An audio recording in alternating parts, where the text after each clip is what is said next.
Gabriel, o Gabigol, está de volta ao Santos Futebol Clube. Eu tinha acabado de gravar um vídeo aqui para falar sobre a renovação do Neymar, que ela é muito óbvia, mas ao mesmo tempo o prazo é surpreendente e o prazo é o X da questão. O vídeo ia entrar, aí saiu a notícia do Gabriel de volta ao Santos. Então, portanto, eu falei, não, vamos falar do Gabriel, que eu acho que é o assunto mais quente no momento, e deixar a análise do Neymar para amanhã. Provavelmente não vai ter tanta view, não vai ter tanto alcance esse vídeo do Neymar, porque sim, eu saí super atrasado, o YouTube é muito sobre a temperatura da notícia. Ontem eu não consegui fazer vídeo sobre o Neymar, era a véspera de ano novo, eu tava curtindo a minha vida, a notícia saiu meio tarde, não consegui. E hoje eu vivi uma ressaca braba o dia inteiro. Até comento isso no vídeo do Neymar que eu fiz. E vocês vão ver amanhã. Mas assim, não consegui acompanhar porque esse final de ano é bastante corrido sempre. Mas vamos falar de Gabriel, que retorna ao Santos desde 2018. Né? Ele sai no final de 2018.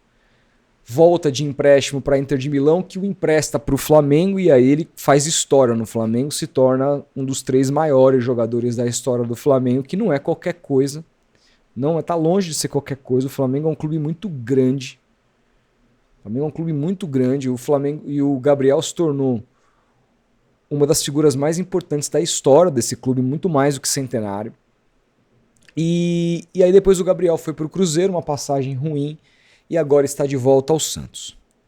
Eu já comentei bastante sobre o Gabriel aqui, quando se falava sobre a possibilidade do Santos contratá-lo.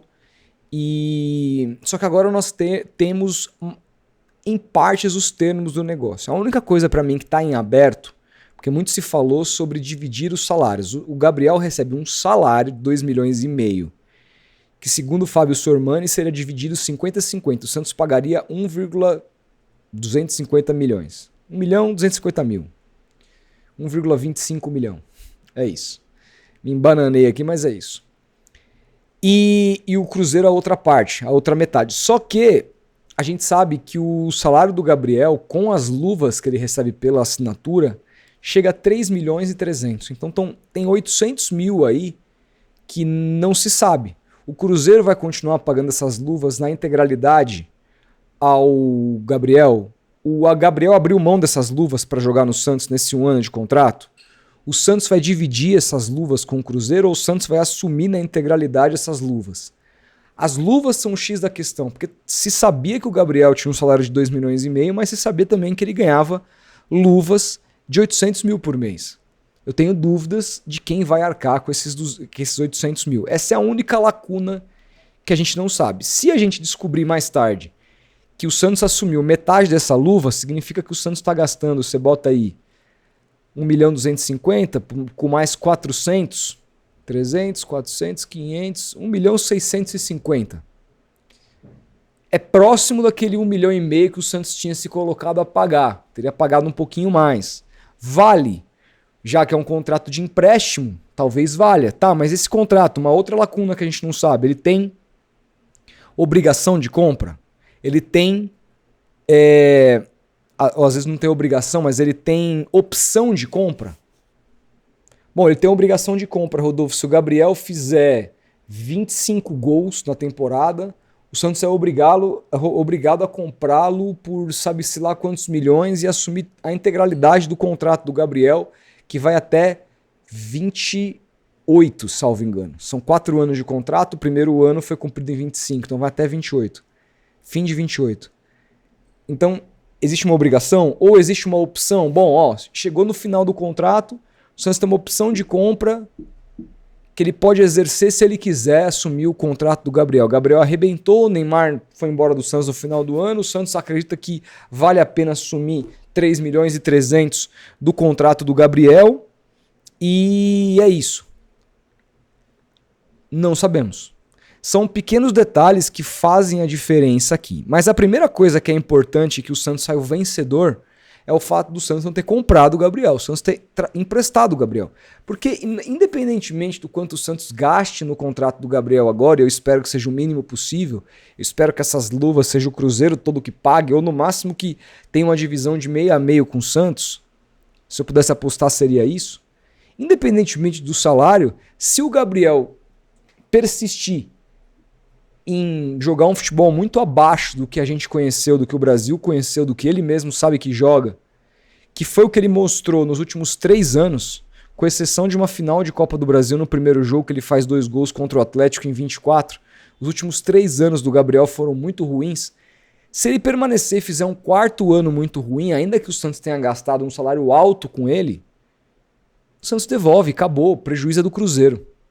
E se ele não retomar o futebol dele, jogando na casa dele, jogando ao lado do Neymar, jogando ao lado do torcedor, que é apaixonado por ele, que ainda gosta dele, por mais que essa relação tenha se estremecido em vários momentos, vai ser muito difícil ele se recuperar, vai ser muito difícil um mercado de alto nível do futebol brasileiro se o Gabriel sair fracassado do Santos ao fim de 26, vai ser muito difícil com que o Gabriel tenha um mercado de alto nível.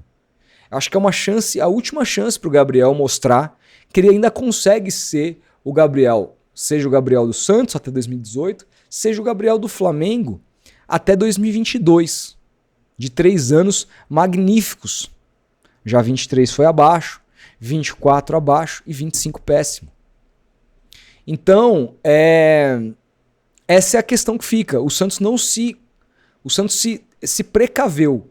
Claro, quando você tem um jogador emprestado, corre-se o risco também, se você não amarrou bem esse contrato, e aqui de novo falando sobre opção de compra, se você não amarrou bem esse contrato, dele arrebentar, fazer um ano de Flamengo no Santos, e aí se valoriza, puta, não tem opção de compra, só que agora o Cruzeiro tá querendo a volta dele, não é mais o Tite, o treinador quer ele, o cara tá em alta de novo, e o Santos não tem dinheiro para comprar porque o Santos tá quebrado e não tem opção de compra. E o Santos perdeu o jogador, serviu para recuperar o jogador e devolveu ele pro Cruzeiro melhor. Tem essa questão, se o cara for muito bem, se você não amarrou bem esse contrato, você pode se ferrar depois. Eu não sei os detalhes desse contrato e os setoristas não divulgaram esse contrato na integralidade. O que se fala é de divisão de salário e empréstimo de 1 ano. O Sormani chegou a falar que ele se apresenta amanhã em Santos. Agora, vamos falar de campo e bola, né? O Gabriel, ele é melhor tecnicamente que todos os centroavantes que o Santos teve na temporada de 2025. E ele é melhor tecnicamente que todos os jogadores do Santos que jogaram na temporada de 2025, considerando os últimos 3 anos dele. Não estou falando do Gabriel hipotético ou passado. Estou falando, pega esse Gabriel em baixa de 3 anos.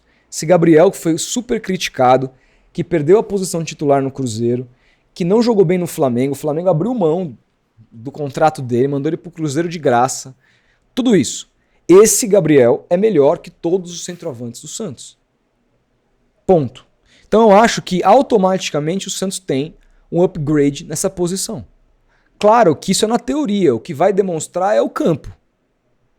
A gente pode se surpreender, a gente pode ver o Gabriel jogando nada, de repente entra o Tassiano e faz o que ele fez contra o Cruzeiro e acaba tomando a posição do Gabriel ao longo da temporada. Futebol, às vezes as coisas não são lógicas, não se explicam, é confiança, vai de muita coisa. Mas no jogo do Santos contra o Cruzeiro, que foi o jogo que salvou o Santos do rebaixamento e o Gabriel estava do outro lado, algumas jogadas como o gol impedido do Gabriel, ou um passe que ele dá que um jogador estava impedido, que saiu na cara do gol, estava completamente impedido, mas é um passe diferente que ele dá, mostra que ele tem uma sinergia com aquele gramado da Vila Belmiro que é diferente. É só você ver vários e vários jogos que o Flamengo visitou o Santos, desde 2019, quando o Santos enfiou 4-0 no Flamengo, naquele jogo do Sampaoli.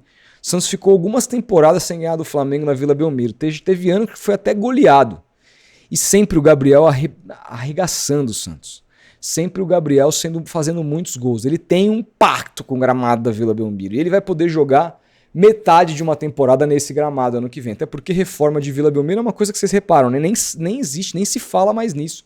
Nem é pauta. Esse assunto simplesmente desapareceu do noticiário santista. Então o Santos deve jogar a temporada inteira na Vila Belmiro, não deve ter reforma coisíssima nenhuma. Parece que foi outra aventura que nunca deu certo. E o Santos precisa se resolver com relação a isso. Mas isso é outro papo. O papo é que ele vai ter a Vila Belmiro, que é a sua casa, onde ele foi criado, em um gramado que ele sempre se deu muito bem, jogando a favor e contra. Ele vai ter ao seu lado. Ele vai ter um torcedor que eu tenho certeza que vai apoiá-lo, porque o Gabriel ele provocou, mostrou tacinha de Libertadores e o caralho a 4. Mas ele nunca desrespeitou o torcedor do Santos. Não foi como o Lucas Lima, que falou, tô indo pro Flamengo pra jogar com um estádio cheio, igual o Lucas Lima falou. Pelo contrário, o Gabriel ele ganha uma Libertadores, a primeira Libertadores que ele ganha, que é aquela do River Plate em Lima.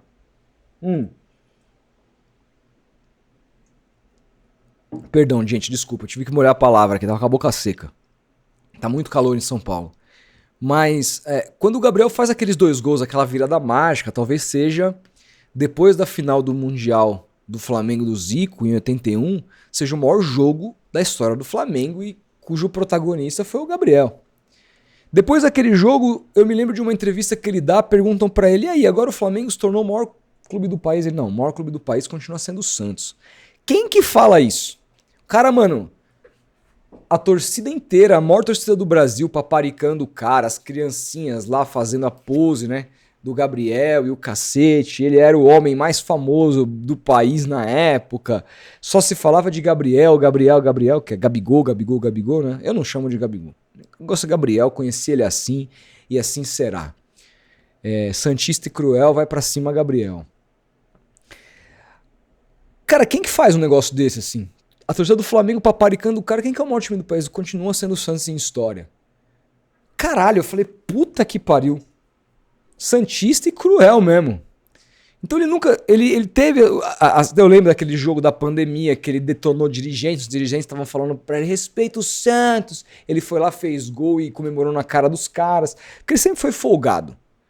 Mas ele nunca desrespeitou o torcedor do Santos. Nunca deu uma entrevista que eu me lembre. Se eu estiver esquecendo de alguma coisa, me fale. Mas nunca deu uma entrevista menosprezando o Santos, etc e tal. O que houve e que doeu para muitos santistas foi ano passado, né? Quando o Marcelo Teixeira, até mesmo antes da possibilidade do Neymar retornar, voltou todas as suas fichas para contratar o Gabriel. O Gabriel era a cereja do bolo para a Série A, da volta da Série B. Gabriel saindo do Flamengo e tudo mais, e o Marcelo Teixeira não poupou esforços para trazer o Gabriel, e há várias versões sobre o que aconteceu. Uns dizem que o Gabriel já tinha assinado um pré-contrato com o Cruzeiro, ou já tinha palavrado com o Cruzeiro e aí não quis sair do acordo. Outros falam que foi por uma simples questão financeiro-monetária, ou seja, cara, estão pagando mais, é para lá que eu vou, e pronto, acabou. Mas esse não do Gabriel ao Santos para ir para o Cruzeiro, um time que ele não tem história nenhuma, numa cidade que é uma belíssima cidade, mas que ele nunca tinha morado, para treinar na época com o Diniz. Caramba, pô, por que ele tomou essa decisão, sabe? Sendo que ele poderia ser o homem da volta do Santos à Série A. Se falava da camisa 10, né? De novo, naquela época ainda não se falava da volta do Neymar. Então a camisa 10, o Gabriel deve ser o 9 no Santos, coisa que ele nunca foi. Talvez ele tenha sido em algum jogo esporádico, mas o Gabriel, quando o Santos passa a usar as camisetas fixas, ele usa a 10 no Santos, que a 10 hoje tem dono, do Neymar. Eu preferia o Neymar de 11 e o Gabriel de 10, porque tem mais a ver com a minha memória afetiva. Mas provavelmente vai ser o Neymar de 10 e o Gabriel... Não, provavelmente não, certamente será o Neymar de 10 e o Gabriel de 9. E o Tiquinho deve ficar sem essa camisa aí. Tiquinho deve perder a camisa, não vai ter jeito. Mas, aliás, o Tiquinho tá no Santos ainda, é uma coisa inacreditável, né? É um pipinaço do Santos esse, que eu não sei se não se vai ser resolvido. 1,5 milhão por isso, mais 2 anos de contrato. Meu Deus. Mas o Gabriel, ele chega com uma pompa de... Eu tenho certeza que ele vai chegar pra jogar. Ele vai ser o cara escalado, ele vai estar na estreia do Campeonato Paulista dia 10, quando o Santos se estreia na competição. Tenho certeza, se ele estiver bem fisicamente, deve estar, e se é que o Surman deve estar certo de ele se apresentar amanhã, imagino que ele seja o camisa 9 do time, o centroavante do time já para o primeiro jogo do campeonato. Então é um upgrade na posição. Mas quão upgrade é? Quanto? Isso só o campo vai dizer. Isso só o momento vai dizer. E eu tenho uma dúvida aqui. O Gabriel era um desejo, desde o ano passado, muito antes do Vojvoda voltar, ou do Vojvoda vir para o Santos, era um desejo da diretoria. A questão do Gabriel, assim, eu tenho dúvidas, não que o Vojvoda não quisesse o Gabriel, mas eu tenho dúvidas se o Gabriel era o plano A do Vojvoda. Ou se, tipo, os caras falaram, não, a gente quer o Gabriel, você aceita, é isso aí? Não, beleza. Eu não sei até que ponto o Vojvoda também queria. Também quer, também tem desejo por treinar o Gabriel e acha que o Gabriel é a solução. Isso a gente vai perceber ao longo do trabalho. Mas uma coisa que me chamou a atenção muito nos últimos... Analisando o jogo do Gabriel nos últimos 3 anos, uma coisa que pra mim fez com que ele decaísse muito o nível do futebol dele, é uma coisa que ele dificilmente vai poder fazer no Santos esse ano por conta da presença do Neymar. O Gabriel sempre foi um cara que ele atuou com muita liberdade no setor de ataque. Ele caía para a direita, cai pela esquerda, vem às vezes fazer a função de meia, faz o facão, entra muito dentro da área, etc. Um cara que tem liberdade para jogar. E ele vai ter ao lado dele um cara também com essa liberdade. Isso a gente está falando de momento com bola. Só que o Gabriel, eu percebi que ele passou a gostar menos da área ultimamente. E esse foi um grande problema do Santos, a falta de presença de área. Quantos foram os jogos que o Vojvoda ia lá, colocava o Tiquinho Soares no segundo tempo, não acontecia nada e ele justificava na coletiva que ele precisava de presença de área porque ele não tinha isso com o Lautaro, não tinha isso com quem quer que seja que ele colocasse para jogar, não tinha isso com o Neymar de falso 9, muitas vezes quando jogava. E o Vojvoda sente a necessidade de ter alguém que faça essa presença de área e o Gabriel não tem sido esse cara nos últimos tempos. Tanto que quando você vai ver as análises, eu vi alguns canais de análises que entendem muito mais de análise do que eu, falando que as melhores partidas que o Gabriel fez no Cruzeiro esse ano foi quando ele atuou atrás do Caio Jorge, como meia, que é justamente a posição do Neymar. Segundo especialistas, foi ali que o Gabriel desempenhou o melhor futebol, jogando como 10, em jogos, por exemplo, que o Matheus lá não estava. Então, assim, fico pensando, será que ele é esse centroavante ainda que a gente imagina que ele seja? Ou será que ele também tá mudando o jogo dele? Tá vindo mais para trás, porque perdeu potência física, perdeu a capacidade de arrancar no facão e fazer aquilo que ele fazia tão bem. E de novo, já critiquei isso aqui num outro vídeo quando eu falava que o Santos tinha interesse pelo Gabriel, é o que me incomodou nesse jogo do Santos contra o Cruzeiro que ele atua, é que, cara, o cara tá prestes a fazer 30 anos e até hoje ele não usa a perna direita pra nada, nem pra subir em cima do ônibus, cara. Todas as jogadas que pede pra aquele chute de perna direita, ele dá um jeito de puxar pra esquerda. E centroavante não pode ter isso, porque o centroavante tem que confundir o zagueiro. O futebol é um jogo de enganação, às vezes. Se você sabe que o cara vai puxar pra canhota toda vez, fica mais fácil de marcar. Se você começa a chutar mais de direita, você começa a enganar os zagueiros. O Gabriel, ele não usa a perna direita. Isso para um centroavante é muito ruim. Então, são questões que eu tenho dúvida de como vai encaixar. E aí, falando de uma outra situação, quando o Neymar voltar, imagino que para a primeira rodada do Brasileirão, lá para dia 28 de fevereiro, deve ser a estreia do Neymar na temporada, a gente vai ter, em tese, um Gabriel e Neymar lá na frente. E aí, assim, a gente sabe que são dois caras pouquíssimo intensos para marcar. E o futebol exige uma intensidade hoje muito grande do setor de ataque para a bola chegar quebrada no meio campo e a defesa sofrer menos. Você vai precisar de 8 leões para correr por esses caras. Aí se justifica a contratação do Loyola, do Lochola, né? Que tem 25 anos, é mais novo e é mais físico que os jogadores de meio campo do Santos. Se justifica até a vinda do Rony. Claro, eu não traria. Não traria. Mas do ponto de vista tático e físico, que faz diferença no futebol, acaba se justificando. Porque você sabe que o Rony vai correr muito para trás, você sabe que o Lochola vai marcar pra caramba, você sabe que o Barreal vai voltar muito para marcar do outro lado, você sabe que vai ser um time intenso e precisa ser para dar liberdade para esses dois caras. O time precisa pelo menos se defender com 8. Então, são questões que a gente vê. Agora, caso todas as contratações se confirmem, Rony, Lochola e Gabriel, o time do Santos é mais fraco ou mais forte que a temporada passada? Me parece mais forte. Eu acho que estava para ser mais forte ainda, investindo menos. Se o Santos tivesse uma equipe de mercado mais criativa, mais antenada, que em vez de buscar nomes, buscasse qualidade, buscasse desempenho nos últimos tempos, jogadores em alta e não em baixa. Tirando o Lochola, Rony, se vier, e o Gabriel estão vindo em baixa. Então são coisas que me deixam um pouco temeroso. Mas é um time que dá alguma esperança pro torcedor do Santos, que não de títulos, talvez, mas de não sofrer, de não viver o inferno, o pesadelo que viveu na temporada passada. Essa temporada com mais jogos, tá? Porque tem Sul-Americana, Paulista e Brasileiro concomitantes. Copa do Brasil, o Santos entrando na quinta fase. O ano não vai ser fácil.